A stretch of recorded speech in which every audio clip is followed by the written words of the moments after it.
بسم اللہ الرحمن الرحیم۔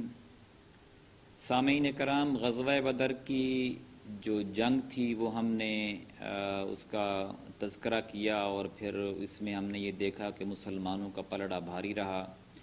آج اس جنگ کے جو مین واقعات ہیں، جو صحابہ کرام کے کارنامے ہیں کہ کیا چیز تھی جس نے بھائی کو بھائی کے سامنے کھڑا کیا، باپ کو بیٹے کے سامنے، دوست کو دوست کے سامنے، اور یہ قربت کے رشتے یہ کہ جن کی اور زیادہ قربت کی کوئی مثال نہیں مل سکتی، ایک دوسرے کو مارنے اور قتل کرنے پہ تیار تھے اور قتل ہوئے بھی صحیح اس میں، تو وہ کیا چیزیں تھیں اس کے تو تھوڑے سے جو ایمان کے تابناک نقوش ہیں ان کا ہم تذکرہ کریں گے۔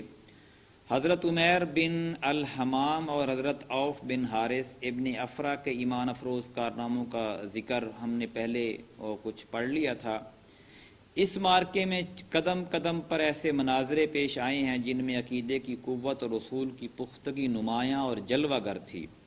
اس مارکے میں باپ اور بیٹے میں، بھائی اور بھائی میں صف آرائی ہوئی، اصولوں کے اختلاف پر تلواریں بے نیام ہوئیں اور مظلوم و مقہور نے ظالم و قاہر سے ٹکرا کر اپنے غصے کی آگ بجھائی۔ حضرت ابن عباس رضی اللہ عنہ کی روایت ہے کہ نبی کریم صلی اللہ علیہ وسلم نے صحابہ سے پوچھا، مجھے معلوم ہے کہ بنو ہاشم وغیرہ کے کچھ لوگ زبردستی میدان جنگ میں لائے گئے ہیں، انہیں ہمارے جنگ سے کوئی سروکار نہیں، لہٰذا بنو ہاشم کا کوئی آدمی کسی کی زد میں آ جائے تو وہ اسے قتل نہ کرے، اور ابو البختری بن حشام کسی کی زد میں آ جائے تو وہ اسے قتل نہ کرے، اور عباس بن مطلب کسی کی زد میں آ جائے تو وہ بھی انہیں قتل نہ کرے، کیونکہ وہ بالجبر لائے گئے ہیں۔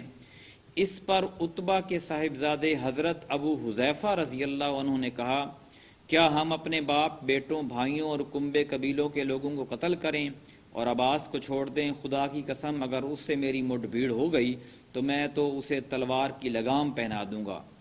یہ خبر رسول اللہ صلی اللہ علیہ وسلم کو پہنچی تو حضرت عمر نے فرمایا، کیا رسول اللہ صلی اللہ علیہ وسلم کے چچا کے چہرے پر، حضرت عمر رضی اللہ تعالیٰ عنہ سے فرمایا، کیا رسول اللہ صلی اللہ علیہ وسلم کے چچا کے چہرے پر تلوار ماری جائے گی؟ حضرت عمر نے کہا، یا رسول اللہ مجھے چھوڑیے، میں تلوار سے اس شخص کی گردن اڑا دوں، کیونکہ باخدا یہ شخص منافق ہو گیا ہے۔ حضرت حذیفہ مسلمان تھے، چونکہ ان کے باپ، ان کا چچا اور ان کے بھائی جو تھے وہ کفار کی طرف سے تھے اور وہ اس جنگ میں قتل بھی ہو چکے تھے، تو بعد میں حضرت حذیفہ جو تھے وہ کہا کرتے تھے کہ اس دن جو بات میں نے کہی اس کی وجہ سے میں مطمئن نہیں ہوں، برابر خوف لگا رہتا ہے، صرف یہی صورت ہے کہ میری شہادت اس کا کفارہ بن جائے، اور بالآخر وہ یمامہ کی جنگ میں شہید ہی ہو گئے۔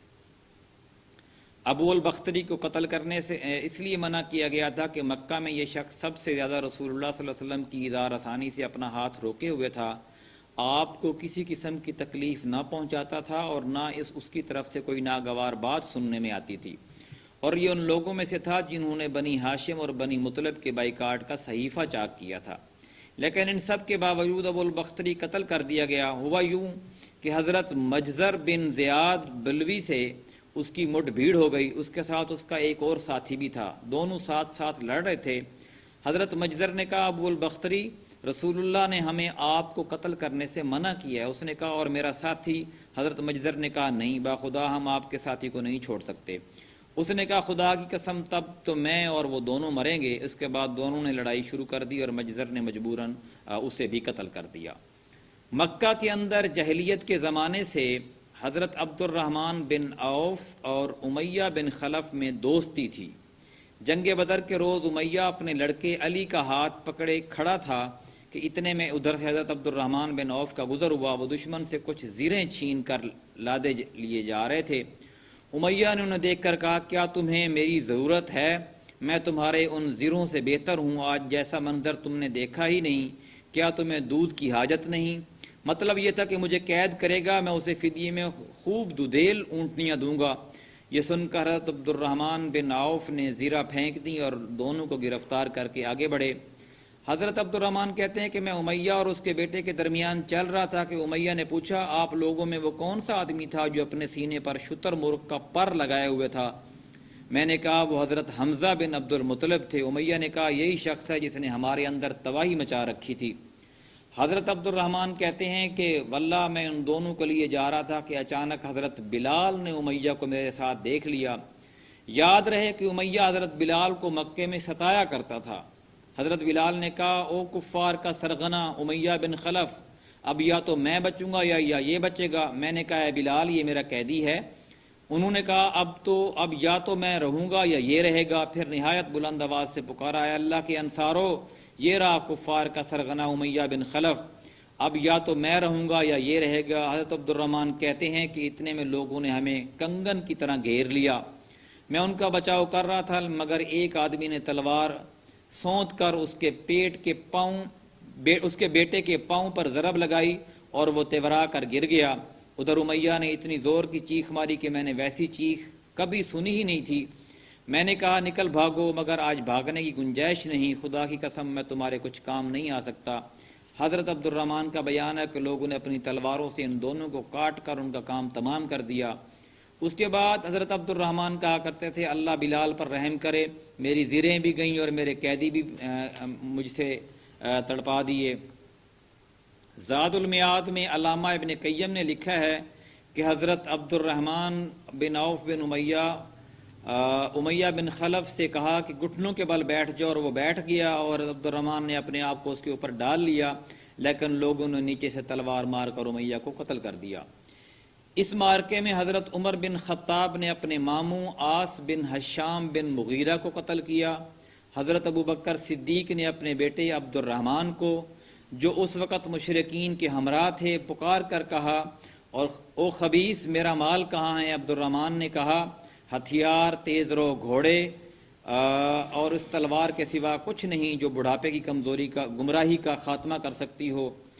جس وقت مسلمانوں نے مشرکین کی گرفتاری شروع کی، رسول اللہ صلی اللہ علیہ وسلم چھپر میں تشریف فرما تھے اور حضرت سعد بن معاذ رضی اللہ عنہ تلوار حمائل کیے دروازے پر پہرا دے رہے تھے۔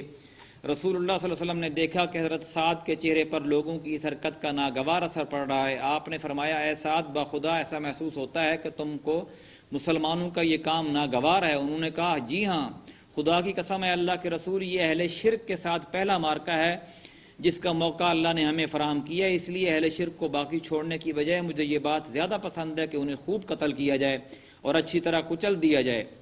اس جنگ میں حضرت عکاشہ رضی اللہ عنہ کی تلوار ٹوٹ گئی، وہ رسول اللہ صلی اللہ علیہ وسلم کی خدمت میں حاضر ہوئے، آپ نے انہیں لکڑی کا ایک پھٹا تھما دیا اور فرمایا عکاشہ اس سے لڑائی کرو۔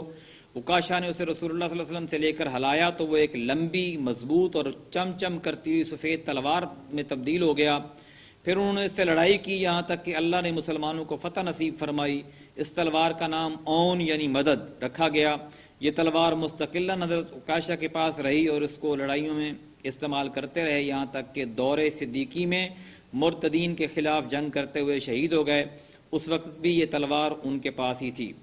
خاتمہ جنگ کے بعد حضرت مصعب بن عمیر اپنے بھائی ابو عزیز بن عمیر کے پاس سے گزرے۔ ابو عزیز نے مسلمانوں کے خلاف جنگ لڑی تھی اور اس وقت ایک انصاری صحابی اس کا ہاتھ باندھ رہے تھے۔ حضرت مصعب نے اس انصاری سے کہا اس شخص کے ذریعے اپنا ہاتھ مضبوط کرنا، اس کی ماں بڑی مالدار ہے، وہ غالباً تمہیں اچھا فدیہ دے گی۔ اس پر ابو عزیز نے اپنے بھائی مصعب سے کہا کہ کیا میرے بارے میں تمہاری یہی وصیت ہے؟ حضرت مصعب نے فرمایا ہاں، تمہاری بجائے یہ انصاری اب میرا بھائی ہے۔ یعنی قریبی رشتے سگے بھائی کو چھوڑ کر ایک اسلام کے رشتے کو انہوں نے ترجیح دی۔ جب مشرکین کی لاشوں کو کنویں میں ڈالنے کا حکم دیا گیا اور عتبہ بن ربیعہ کو کنویں کی طرف گھسیٹ کر لے جایا جانے لگا تو رسول اللہ صلی اللہ علیہ وسلم نے اس کے صاحبزادے حضرت ابو حذیفہ جو مسلمان تھے کے چہرے پر نظر ڈالی، دیکھا تو غم زدہ تھے، چہرہ بدلا ہوا تھا۔ آپ نے فرمایا ابو حذیفہ، غالباً اپنے والد کے سلسلے میں تمہارے دل کے اندر کچھ احساسات ہیں۔ انہوں نے کہا نہیں واللہ یا رسول اللہ، میرے اندر اپنے باپ کے بارے میں اور ان کے قتل کے بارے میں ذرا بھی لرزش نہیں ہے، البتہ میں اپنے باپ کے متعلق جانتا تھا کہ ان میں سوجھ بوجھ ہے، دور اندیشی اور فضل و کمال ہے، اس لیے میں آس لگائے بیٹھا تھا کہ یہ خوبیاں انہیں اسلام تک پہنچا دیں گی، لیکن اب ان کا انجام دیکھ کر اور اپنی توقع کے خلاف کفر پر ان کا خاتمہ دیکھ کر مجھے افسوس ہے۔ اس پر رسول اللہ صلی اللہ علیہ وسلم نے حضرت ابو حذیفہ کے حق میں دعا خیر فرمائی اور ان سے بھلی بات کہی۔ انشاءاللہ یہاں سے کل فریقین کے مقتولین کا تذکرہ کریں گے۔